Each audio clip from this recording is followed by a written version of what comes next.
என் அன்பு பிள்ளையே, உனக்கான நன்மைகளை செய்து கொடுப்பதற்காகவே உன் தாயானவள் இன்று உன்னை தேடி வந்திருக்கின்றேன். என் பிள்ளையே, இன்று உன் அம்மா உனக்கு கொண்டு வந்திருக்கின்ற செய்தி என்னவென்று உனக்கு சொல்கின்றேன். நம்பி ஒரு உறவு செய்ததுதான் துரோகம் அல்லவா? இந்த நம்பிக்கை துரோகத்தினால் நீ எந்த அளவிற்கு உடைந்து போனாய் என்று உன் அம்மா எனக்கு நன்றாக தெரியும். இந்த அம்மா உன்னுடைய வாழ்க்கையிலிருந்து எல்லா விஷயங்களிலும் உனக்கான நல்ல நேரத்தில் நன்மைகளை கொண்டு வந்து தந்து கொடுக்கின்றேன் அல்லவா?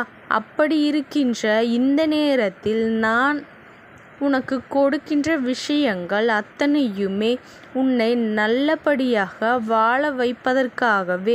உனக்கு ஒரு பிரச்சனை வாழ்க்கையில் வருகின்றது என்றால் அதனை இந்த தாயானவள் நான் நிச்சயமாக அறிவேன் அல்லவா? வாழ்க்கையில் நம்பியவர்கள் எல்லாம் ஒரு நாள் நமக்கு துரோகத்தை செய்யும் பொழுது அதனை ஒரு நாளும் நம்மால் ஏற்றுக்கொள்ள முடியாது அல்லவா? ஆனால் என் பிள்ளையே, இந்த இடத்தில் நீ கவனிக்க வேண்டிய விஷயம் ஒன்று இருக்கின்றது. அது என்ன தெரியுமா? இந்த துரோகம் எப்பொழுதுமே நடக்க ஆரம்பித்தது என்று சற்று நீ யோசித்து பார்க்க வேண்டும். எப்பொழுதுமே என் பிள்ளை, நீ சாதாரணமாக இருக்கும் பொழுதெல்லாம் உன்னோடு இருந்து உன்னோடு சரியாக பயணித்து கொண்டிருந்தவர்கள் நீ எப்பொழுது வாழ்க்கையின் அடுத்த கட்டத்தை நோக்கி பயணிக்க வேண்டும் என்று யோசித்தாயோ, எப்பொழுது நமக்கு அடுத்தது என்னவென்று சிந்திக்க தொடங்கினாயோ, அப்பொழுதுதான் இந்த வாழ்க்கையானது உனக்கு இது போன்ற துன்பங்களை காண்பித்து கொடுக்கின்றது.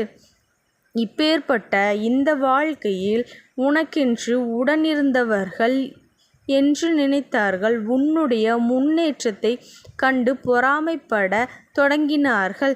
வாழ்க்கையில் முன்னேற்றம் என்பது உனக்கு இருக்கும் என்றால் அவர்களுக்கு மன நிம்மதி இல்லாமல் போய்விட்டது.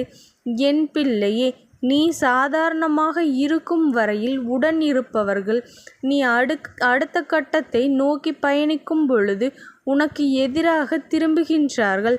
உடன் இருந்து கொண்டே உனக்கு குளிப்பறிக்க நினைக்கின்றார்கள் என்றால் இவர்களின் எண்ணங்கள் எந்த அளவிற்கு மோசமானதாக இருந்திருக்கும் என்பதனை நீ புரிந்து கொள்ள வேண்டும் அல்லவா? இந்த நிலையானது, இந்த வாழ்க்கையை பற்றி நீ தெரிந்து கொள்ள வேண்டும். உன்னை சுற்றி என்ன நடக்கின்றது,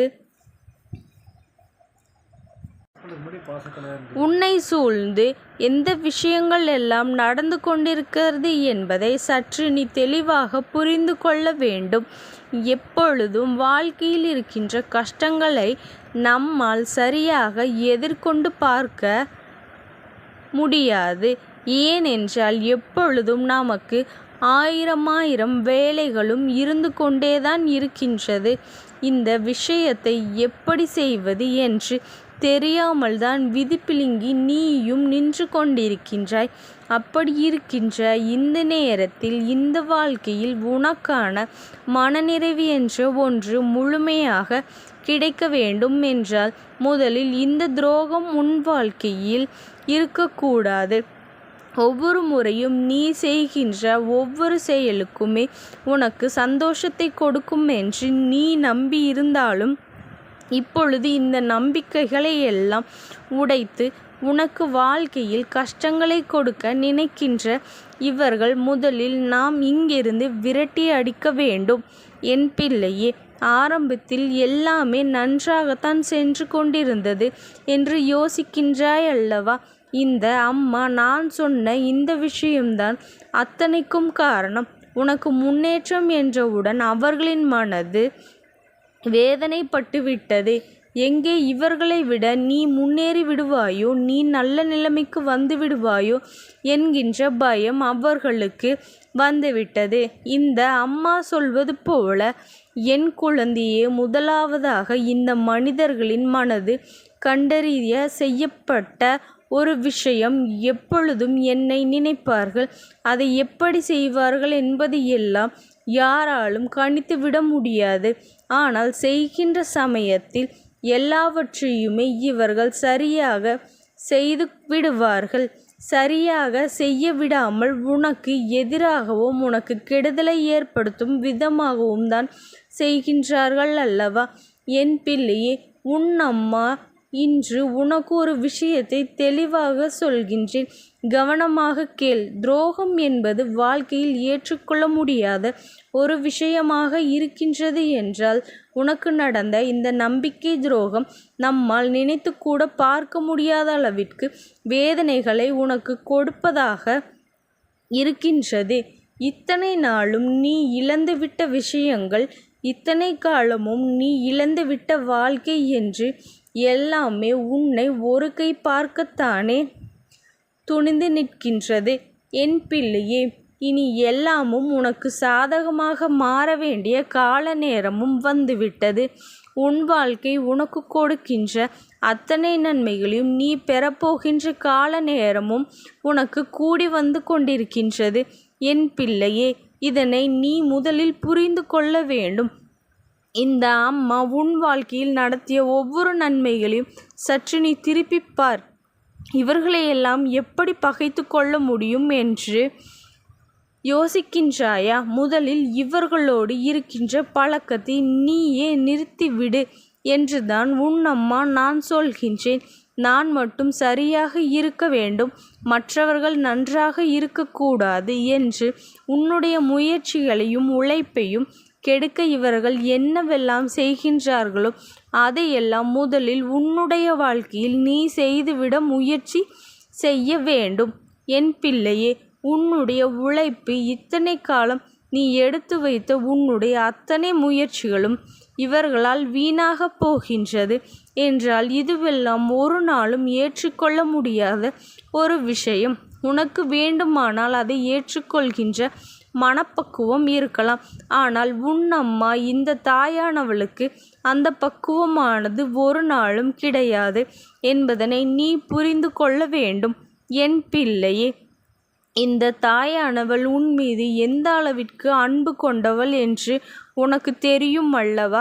அப்படி இருக்கும் பொழுது உனக்கு ஒரு அநியாயம் நடக்கின்றது என்றால் அதை நான் பார்த்து கொண்டிருப்பேனா?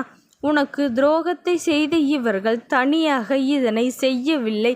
இன்னொருவரின் பேச்சை கேட்டு இன்னொருவர் இவர்களுக்கு கொடுத்த நம்பிக்கையை கொண்டு இவர்கள் செய்த இந்த துரோகத்தின் பலன் என்னவாக இருக்கப் போகின்றது என்று இப்பொழுது நீ தெரிந்து கொள்ள வேண்டும்.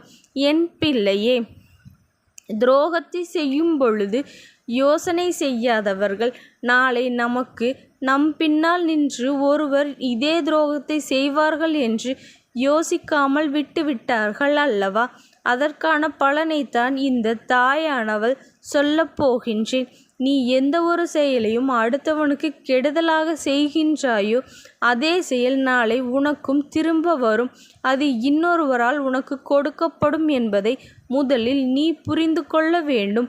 நீ முன்போல எப்பொழுதுமே இப்பொழுது செய்கின்ற பாவத்திற்கு பிறகு தண்டனை கிடைக்கும் என்றால், இப்பொழுதெல்லாம் இன்று நீ செய்கின்ற பாவத்திற்கு இன்றே உனக்கு தண்டனை கிடைத்து முடிந்துவிடும். எதற்காக நாம் இப்படியெல்லாம் செய்கின்றோம் என்பதனை ஒரு நொடி நீ யோசித்து சிந்தித்து பார்த்தேயானால் நிச்சயமாக நீ மற்றவர்களுக்கு வாழ்க்கையில் யாருக்குமே எந்த ஒரு துரோகத்தையும் செய்ய மாட்டாய் என்றுதான் உன் அம்மா நான் உனக்கு இன்று சொல்லி கொண்டிருக்கின்றேன். என் பிள்ளையே, இந்த தாயானவளினுடைய அன்பும் ஆசீர்வாதமும் உனக்கு என்றைக்கும் முழுமையாக கிடைத்து கொண்டே இருக்கும். ஓம் சக்தி போற்றி. ஓம் ஆதிபராசக்தி போற்றி போற்றி.